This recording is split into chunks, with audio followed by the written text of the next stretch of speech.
What I have here today is one of the cheapest AM5 B650 motherboards, and the only cheaper motherboard out there is actually from the same brand, Jginyue. Now this is their B650 Gaming Plus micro ATX motherboard. The actual cheaper motherboard is a mini ITX motherboard called the Night Devil, which I have already reviewed on the channel. I will put the link up here. And now, if you go mini ITX, you're missing out on a lot of connectivity, and in general, it's gonna look pretty ugly in a full-size case. But with this, you can put it somewhere else. So first of all, pricing. Now this thing you can buy for 130 euros, which is roughly $140 on AliExpress, but they always have coupons. So I managed to buy this for 120 euros, which is like $130.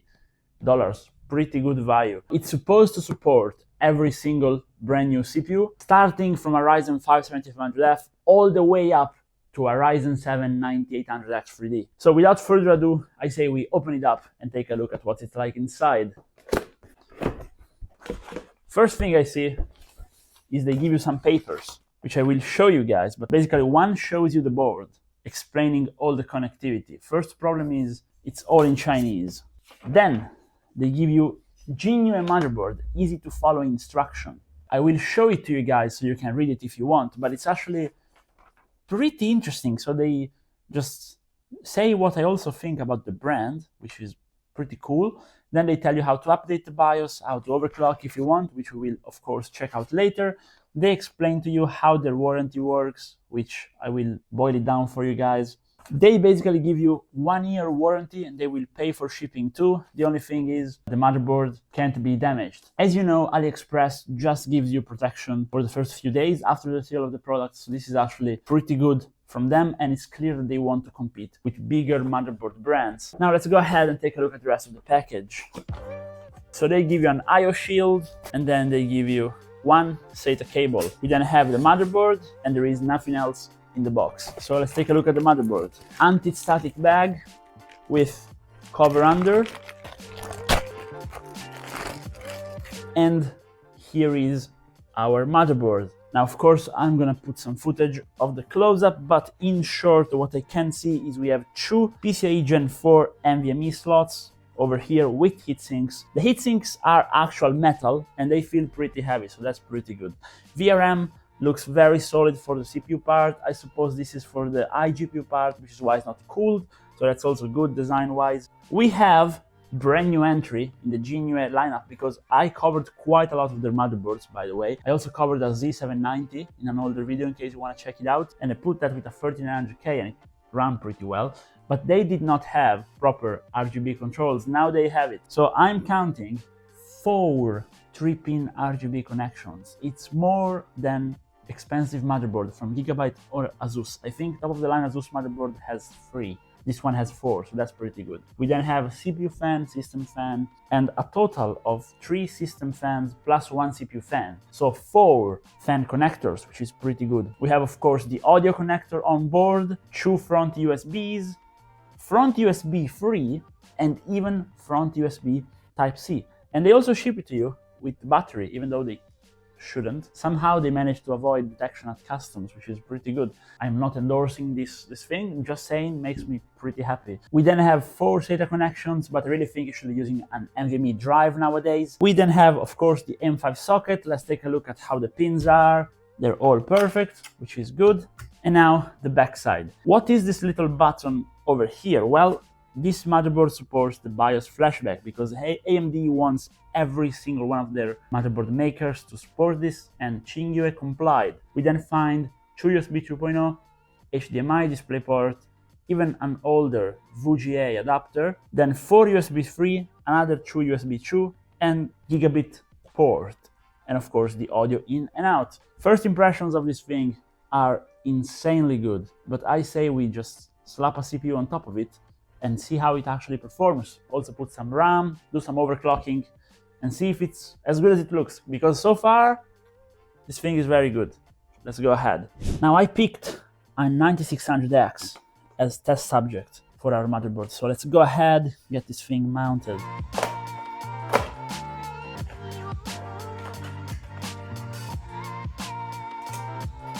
Socket mounting mechanism seems legit, and basically everything works so far. As we go ahead and install this RAM, just some random 6000 MHz XPG RAM, I'll also test the dual channel later. I'm gonna tell you about the brand, at least what I know about it, okay? So basically, they started making off-brand motherboard, recycling the chipset from X79 and making all these X79 motherboards, which were flooding the market and still are for budget builders, and also X99 with the C601 basically workstation server chipset reutilized. And then they got the infrastructures, the machinery to actually make a proper motherboard, and so now they are making good motherboards for cheap. And of course, they are basically very close to the actual production process of name-branded motherboards, so they are pretty good, at least I expect them to be. Now we're just putting up a quick test bench, very quick. This GPU kind of matches our combo, let me say.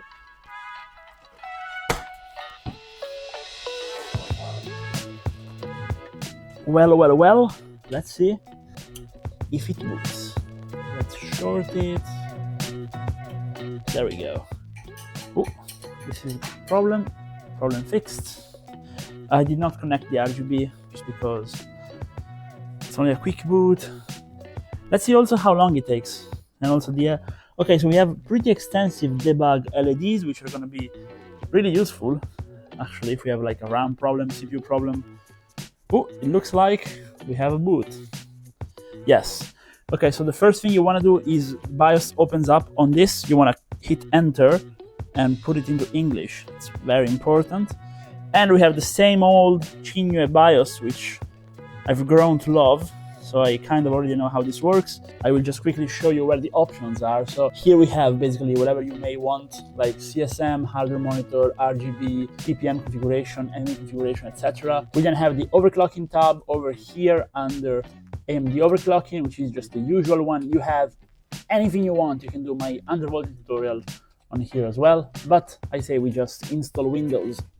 Test it out. Now, here we are with Windows properly working, and now something I probably should not say, but I will say it because it's the first time it happens, is basically this Jginyue motherboard, they seems to be with Windows activated out of the box. So if you go on Activate Windows, it's gonna be just automatically activated, which is crazy, but it's the first time it happens. That aside, let's actually go back to the performance of the board, and now I'm testing with Prime 95 maximum power, and well, the motherboard is behaving pretty well, but since we don't trust these sensors, I bought this, okay? So now let's go. I actually already scanned it, but I'll show you guys the heatsink temperature just quickly.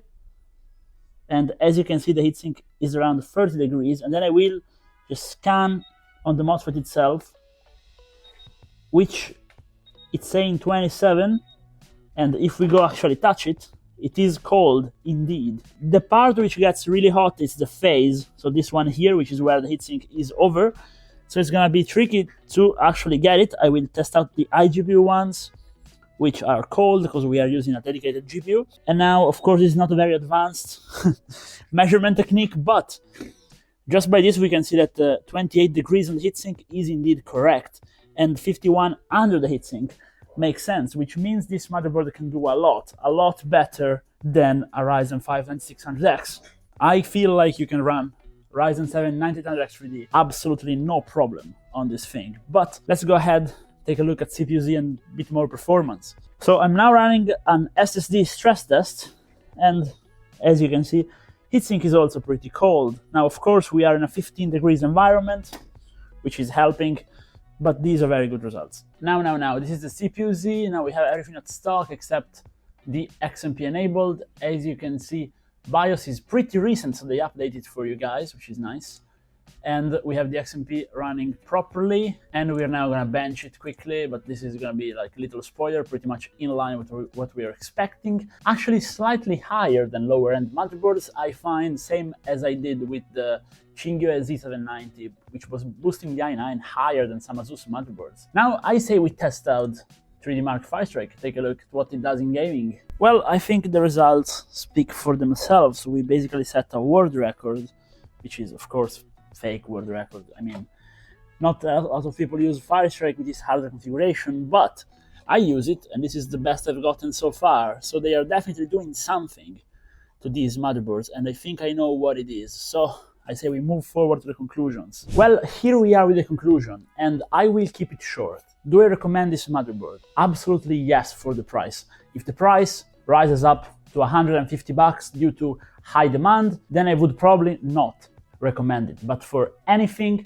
around the $120 to $130, I can 100% recommend this motherboard. Now, what I think is happening is this is the price which most motherboards should have from the competition. I think lower-end B650s are complete garbage, some of them from very reputable companies, and it's because they want to make more profit. I think what's happening with Jginyue is it's a smaller operation, they are taking a bit less profit. Sure, they operate in China, so they don't have all the regulations and stuff, so they can undercut a little bit there too, but they're delivering a pretty good product. The software is very good, like the programmer who wrote the BIOS is somebody who likes PCs, somebody who cares about the customer. You can see it in how meticulous they have been in the instructions to enable the XMP.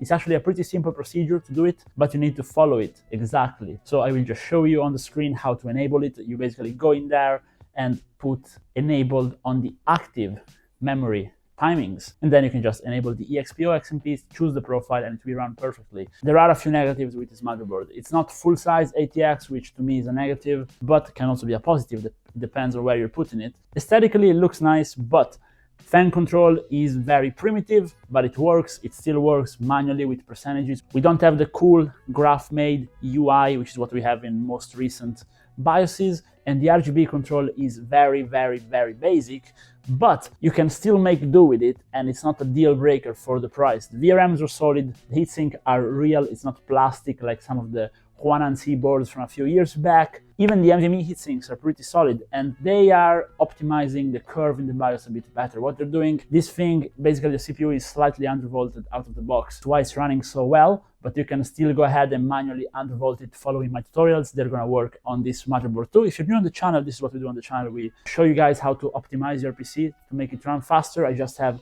single video for every single component out there. I have 2 playlists, CPU undervolt, GPU undervolting playlist. If you watched the video this far, maybe subscribe. Okay, the plug in my channel part finished, but getting back to the motherboard, no real big negatives, just a handful of small negatives, which are pretty easy to overlook as the board is just so cheap.